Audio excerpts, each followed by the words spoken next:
that wasn't an All-Ireland winning performance. Probably should have won the game based on their second half performance. Is it acceptable to say it was the performance so far of the World Cup? Maybe not. OTB AM's performance rankings. I'm scratching my head. Performances was just lacked that intensity. Okay, Sarah, 13 hours in Croke Park, and we're going to start in the red with a couple of losing performances from the weekend. Sure. Okay. I'm starting with Clare. Okay. Kilkenny come out winners 125 to 122. But for me, Clare, Brian Lohan potentially could be the one in the red as opposed to Clare. That first half, that decision to play Shane Amori as a sweeper, trying to explain that to two American lads midst game. Trying to explain it to the country was hard enough. Yeah. And before Christmas, lads, I was in Croke Park with you guys for Ballyhale Shamrocks, Ballygunner and Dunloy matches, right? And Richie Reid had the run of Croke Park that day, and he was pinning passes around Croke Park, and I was so adamant with Aisling O'Reilly that I couldn't figure out why they'd give Richie Reid the run of Croke Park. And Brian Lohan did the same yesterday, and it allowed Kilkenny to have such good restarts and allowed them to pick out pockets of space. And it continued for 35 minutes. So it clearly wasn't working. And Brian Lohan didn't make the change. Yeah, took too long to do something about it, didn't they? Yeah, but see, Morey was just so adrift. He wasn't getting across. And I know I'm being very technical here now, but my point is, it was glaringly obvious for 35 minutes that this sweeper system that wasn't necessary shouldn't have been in force, and Clare played into Kilkenny. Yeah, Clare changed how they've been playing the championship, but presumably because they were spooked from what happened last year. Like, they were absolutely hammered at half time. There was only 5 points in it this time. Like, was the choice to play Morey in the sweeper system, was that the losing of the match? Because there was only 5 points in it at half time, and then Clare ended up going 2 points ahead midway through the second half. This wasn't the team that played last year. This was a different team that Clare had. This is my frustration with it. Dave McInerney looked to be flying fit. John Conlon was available. You had David Fitzgerald, Cathal Malone, you had Ryan Taylor, you had Mark Rogers. This was a different Clare team. They shouldn't have been looking backwards. They shouldn't have been looking at what happened last year. Clare had come on leaps and bounds from that. Every commentator to this point this season had said this is a different Clare team. So to be spooked by what happened against Kilkenny last year was naivety beyond the extreme, and Brian Lohan is in the red, not Clare. But so when they went man for man in the second half, much improved, but Kilkenny still won the game. So why is that, do you think? The goalkeepers yesterday were incredible. Both of them, yeah, brilliant. But Ivor Quilligan made a massive error, and it was punished immediately by TJ Reid and finished off expertly by Eoin Cody. So as much as you can say that Kilkenny were ice in the veins, ultimately Clare made too many mistakes to win an All-Ireland semi-final. Yeah, and like Eoin Cody you mentioned, like even in that first half, that battle with Rory Hayes, the 3 points from play in the first half, you're thinking this guy is on form today, and just everything about his performance yesterday, including the second half. And there was a moment in the second half yesterday, I think it was when Clare went 2 up, where every little foul, everything was getting the fist pump, it was getting the crowd on side, and you're thinking, right, momentum here massively with Clare. But then the goal happens. Exactly. So my issue, I suppose, is that in that first half, Clare were getting blocked down. Kilkenny were working so hard. Actually, the Conor Fogarty save happened right in front of me. Right in front of me. Everything that... Don't get me wrong. Kilkenny absolutely fully deserved the win. But Clare made too many mistakes. And when I say too many, they probably made too many mistakes to deserve to win the game. You see, I think Galway are fully deserved to be in the red, and we'll get to them, but I think even Lohan, like, he corrected the mistake at half time. Like, I don't know if he should be in red, because they were absolutely annihilated in the semi-final last year. No. It wasn't Tony Kelly didn't score last year, and he was like, we need to do something. Tony here Kelly to stop scored it. a point today. At one stage in the first half, Mikey Butler took off and Tony Kelly was marking Mikey Butler. I was, stop it, lads. Like, that's... And nearly scored an unbelievable point. He obviously pulled it wide. But Brian Cannon was deep for Galway on Saturday, and he performed very well. Like, there was ways around it. I thought Clare were good. I thought they played very well yesterday. But the most extraordinary save you're ever likely to see at Croke Park, they could have won that game. Well, it's the volley first. But the second half. With that, like, what I'm saying in the first half was the positioning that we had behind the goal Richie Reid was so obviously free. There was too many bodies inside there. This was the issue. Shane O'Morey's up the other end. There was way more space in the Kilkenny inside line, so it wasn't even working. Clare weren't even clogging up the space on the other side.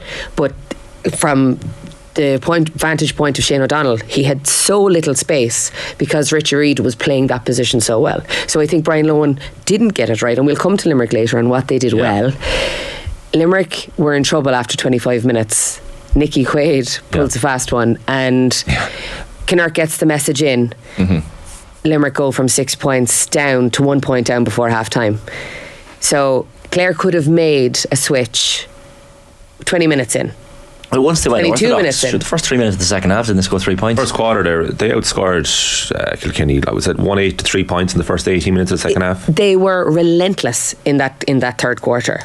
So why couldn't that have happened 20 minutes in? Yeah. It was as plain as the nose on my face. Can I ask you, and I know you're both Cork people, the referee yesterday was from Cork, Colm Lions, and there was a moment in the second half where Duggan makes the catch, launches the ball in, they score the goal, it's pulled back for the advantage and the free.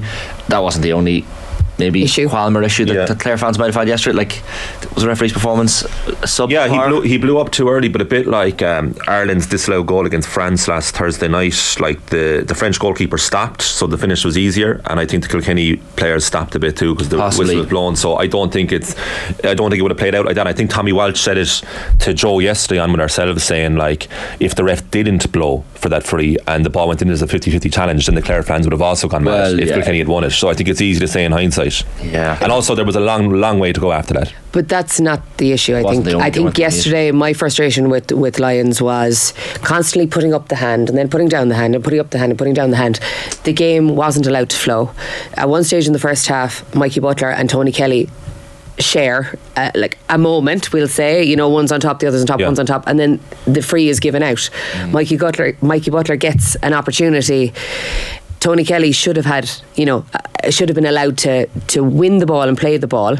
Instead, Mikey Butler gets a free out. That was a massive momentum change because the frustration on Tony Kelly's face at that moment, it was clearly the wrong decision. There was a charge on John Conlon. He's on the ground, wasn't it? Yeah, he's flat on the ground, and you know, the decision wasn't to change the free. It was for TJ Reid to pop over a handy free, but clearly John Conlon had been injured. There was so many instances in the game where Colm Lions didn't seem to be in control of the game. Did you think Kilkenny got too many soft frees, or were most of them legitimate? Because TJ Reid doesn't need help. Like, that was the one pity in the game actually, that TJ Reid had so many frees that it was you'd love to see the frees taken away and these two sides go head to head. My issue was that I felt Colm was misjudging kind of the stuff that was going on in the background between Clare and Kilkenny. Kilkenny are well able to leather it into teams and do it covertly, we'll say. And he was just very technical on what Clare were doing to Kilkenny, but he wasn't astute enough to see that Kilkenny were masters of the dark arts yesterday off camera. Yeah. I'm just mindful before we move on that we have to highlight the two most amazing moments you're ever likely to see, like the Peter Tuggan, as you call it, the volley shot at the end, and Eoin Murphy's save. Like, I was watching on TV and I just made this like involuntary noise, like like how did he do that? I just thought he hit the bar directly. And then Shane O'Donnell's goal. Yeah, I mean, 63 minutes? Yeah. He loves that Hill 16 end, doesn't he? And even his high fielding in the first half, but that goal, like, the save was so good afterwards that the goal is actually the second biggest highlight. For me, like, everyone in the stadium was enthralled for the last 10 minutes. I know I said I was in Croke Park for 13 hours yesterday, but if it had gone to extra time, you wouldn't have minded. I would have held on to my seat. I'd have taken my seat home. And when the volley happens, you're like, okay, that is inch perfect. There is nobody stopping that. That is. And then there's this the whole stadium goes silent.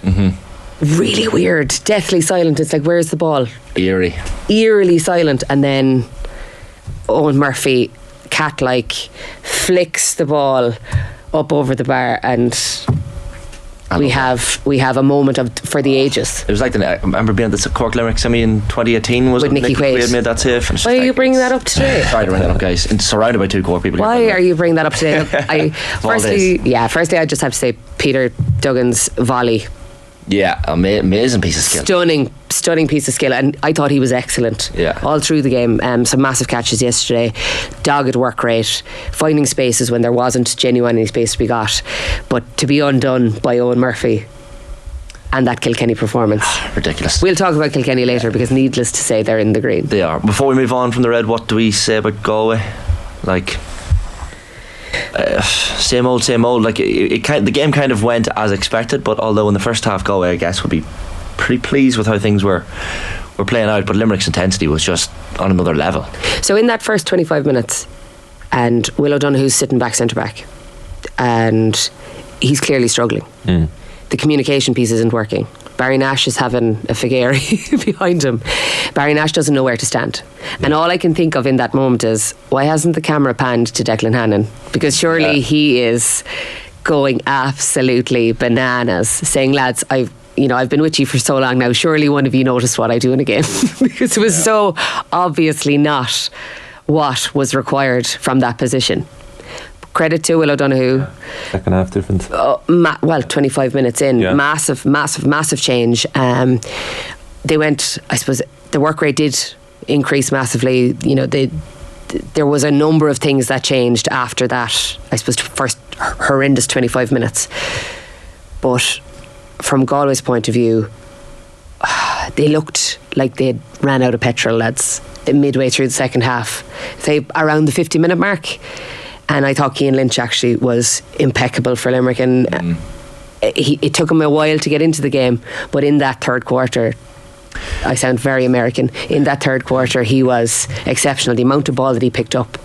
When you mentioned Brian Lohan in the red, like, is there an argument, Henry Shefflin, so Cork had the two men inside, and then I think Limerick maybe just scored two points in a row. I felt there was nothing really to worry about. It was just a couple of quick Limerick points in a row, and then he changes to the one up on the inside line, and then the game just changed. I'm not sure Shefflin got his in-game management right.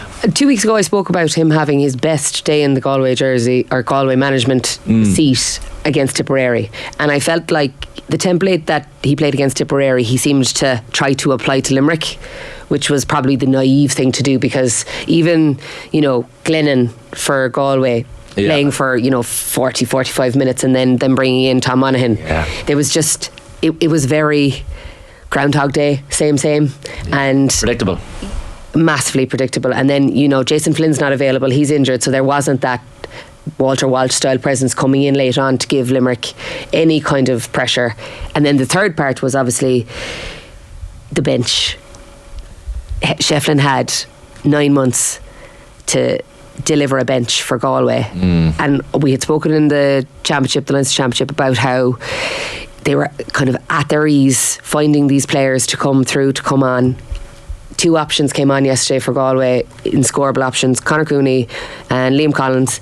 Neither of them was effective, so maybe Henry and Brian deserve to be in the red. I think so. The post-match there, trying to give Shefflin a lot of credit actually to his face, and he was actually turning down the credit, saying it doesn't feel like progress, it feels really disappointing. And like another highlight from the week, Colin Mannion's goal was like the passing, Cooney's pass inside to Mannion, and the goal from the tight angle. He should never have tried that shot, I was thinking this is a low percentage effort, like the low percentage shot. What a goal. It was a stunning goal. Great first 25, as you say. Yeah, great first 25 minutes, but I actually, and interestingly, tough question put to Joe Canning on the panel after the game. He was asked, does he back Henry Shefflin to stay on next year?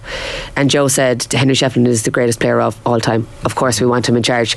I think that's a big statement from somebody of Joe Canning's calibre in Galway. It probably takes the pressure off a little bit, in that Henry knows that he has that kind of backing. It would have been a different scenario if Joe had said maybe he's not the manager for us. I think it'd be a bit premature to say that he needs to go. Like, you're playing against a generational team here. It's one of the best sides ever. So interestingly, the Galway team that lost the minor All-Ireland this year was heavily fancied from under 12, my sources say, right? Big shock that Clare undid them, right? But if that team has been together for the bones of 6-7 years and there's real quality there, those are the players that need to come through to under 20s, and those are the players that you'd be hoping to see in the next 2 years. And no better person than Henry Shefflin to work with a group that is unequivocally talented. Yeah. And you know, that's I suppose what the bonus is, and we'll talk about the under-20 rugby team later and what's coming through. But in the same breath, if Henry hangs on and this group of players delivers in the way that people say they can, maybe it's not all doom and gloom for Galway this morning, despite being in the red. Despite being in the red this morning. Also in the red, we have Kilkenny camogie, 1 point defeat to Cork.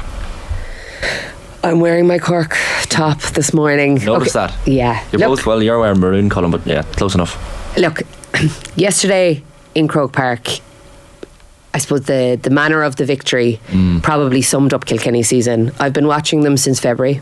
I was in Parnell Park at the start of the year when they played Dublin in the league. They weren't motoring that day. They weren't motoring against Wexford in the first round of the championship this year. Wexford came back from 10 points down to draw level. They only managed to draw against Tipperary last week. Their season never kicked into gear. And yesterday, when they needed a kick against Cork, they didn't get it. Yeah. And the refereeing yesterday for Cork was an issue as well. Yeah. So Cork had 2 penalties denied yesterday. Referee got out of dodge yesterday, because if Kilkenny had won that game, there would have been massive issue with the fact that Cork were denied 2 penalties, especially so late on. I would say from Kilkenny's point of view, they'll look back at the season overall, not just at that game yesterday, and say we weren't at our pitch and we deserve to be in the red. There's obviously a heavy focus put on the protests at the moment, in the camogie and the ladies football especially, and certainly in this game it was highlighted, I think it's fair to say, Sarah. Bit of confusion at the start of the game. So the 2 teams were given the option to come out with the Unite for Equality t-shirts on, puck around before the game with them on so that they'd be visible for the TV, and then they were given the option of either staying on the pitch and taking off the t-shirts on the pitch, or going back into the dressing room to take off the t-shirts. Cork chose to go into the dressing room. Kilkenny chose to stay on the field and have their chat at pitch side.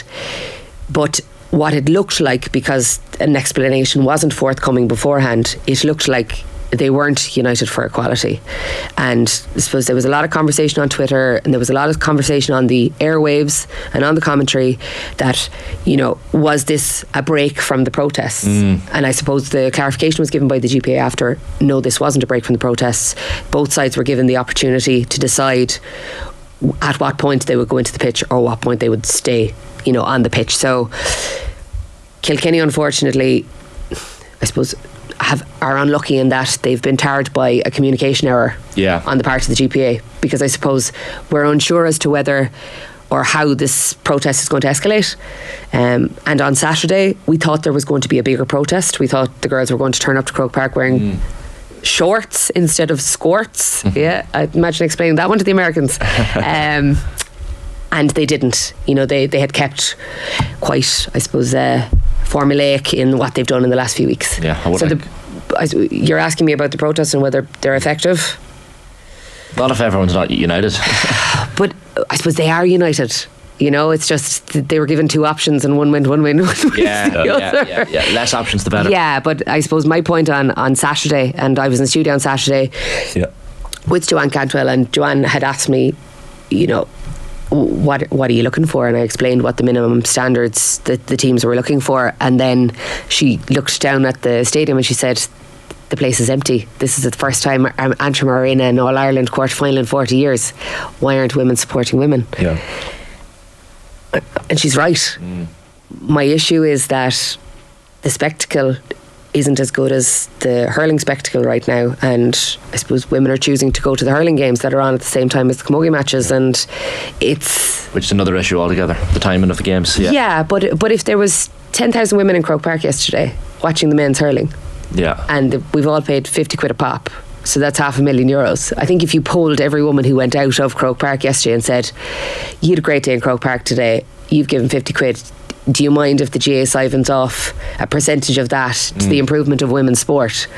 I think you'd be hard pressed to find a woman in Croke Park yesterday who wouldn't say, Jesus, of course, give the women a few bob. You know, exactly. I can't play hurling, you know, so I can't benefit from the GA, but I've given my 50 quid yesterday, and you know, if we integrate, is that not what's going to happen anyway? So if 2024 is the year to do it and the money's there, then maybe we need a bit of forward thinking from absolutely. the GA. Fully agree. It was a strange one, certainly at the weekend with that game, and a 1 point defeat, as we said, for Kilkenny against Cork. On to the Amber. We have the tennis. Right. Now, a little snippet there, Liam Brodie talking about his mum not being able to watch the games, and I'm wondering, parents put so much time into these games. I know. And then they can't even watch the games for the nerves. Yeah. But he coolly says, Mum, don't worry about it, €80,000 this week, or £80,000. Yeah, it's class. Yeah, in the back huge. pocket. Huge for players like that, like who are low ranked. That's massive money. Like that helps them stay on the tour for another while. Can you explain to us why Wimbledon is in the amber as opposed to green or red? Yeah, amber. Well, the negative reason is it's a lack of star quality this year. So you have like no Rafael Nadal's injured, obviously. Roger Federer and Serena Williams have retired in the last year. Andy Murray got knocked out Friday night against Stefanos Tsitsipas. Naomi Osaka's on maternity leave, and Emma Raducanu is injured as well. So all the biggest names. Nick Kyrgios pulled out the night before the tournament. So literally the biggest stars in the world, with the exception of Novak Djokovic, aren't playing. Having said that, you've had some great matches in the last week. Coco Gauff against Sophia Kenin, 2 Tsitsipas matches in a row against Dominic Thiem and then Murray. And then yesterday was unbelievable on the women's side. And remember that Iga Swiatek, world number 1, saved 2 match points against Belinda Bencic, who won the Olympics. First time she's ever got to a quarter-final of Wimbledon, believe it or not, even though she's world number 1 and a 4-time Grand Slam winner. And then probably the highlight then was Elina Svitolina from Ukraine against Victoria Azarenka from Belarus last night in court 1. Svitolina won that in a final set tie-break. She said before the tournament started she won't shake the hands of anyone from Belarus or Russia. Nothing against the people, but it's because of the war. Azarenka after the match just gave her a thumbs up to save the awkwardness, and then Azarenka got booed off the court by the fans, who I think misunderstood the situation, and Azarenka was actually doing Svitolina a favour. Also, Svitolina gave birth to her first child only last October, so it's a phenomenal achievement to win that match against Azarenka, former Grand Slam champion. Svitolina's been to 2 Grand Slam semi-finals, but she said this was the highlight of her career because of everything that came with it. So look, it's a mixed bag, lack of star quality, so the casual fan might not be that interested, but the matches are actually very good. I made the argument when we were texting yesterday for the performance rankings that the Derry Miners should be in the greens. Just we'll put that forward. The Derry Miners were brilliant yesterday in that All-Ireland final in the athletic grounds. Limerick and Kilkenny, I know, are way over time, so maybe we'll get back to them very shortly, because we have Seamus Hickey standing by very shortly, and we have Taggy Fogarty as well to dive deeper into the Limerick and Kilkenny performances. But Sarah, the Irish under-20s in the rugby, brilliant. 31-12 victory, 4 tries. Rich Murphy must be absolutely delighted with the team. A little gutted that Brian Gleeson chose rugby over hurling. Another guy gone to the dark side. We lost Darren Sweetenham a number of years ago, and Tomás O'Leary. So yeah, I think for this group, and with what's coming with the World Cup in October, there's a real momentum with Irish rugby, and it's going to be incredibly exciting for that group of players to know that there's a pathway for them to play world-class rugby, and they're now delivering on a world-class stage before that point. Yeah, 100%. And it's amazing, I was actually watching the French and English semi-final. England went ahead very early on in the game, and then France came back and stormed back, so it's going to be an Ireland-France final in that under-20s. Just the second time as well Ireland have been into the World Rugby Under-20 Championship final. That was an emphatic win against the host South Africa, so yeah, very patient and mature display from them, and deservedly in the green. That is your performance rankings for this Monday morning. OTB AM's performance rankings.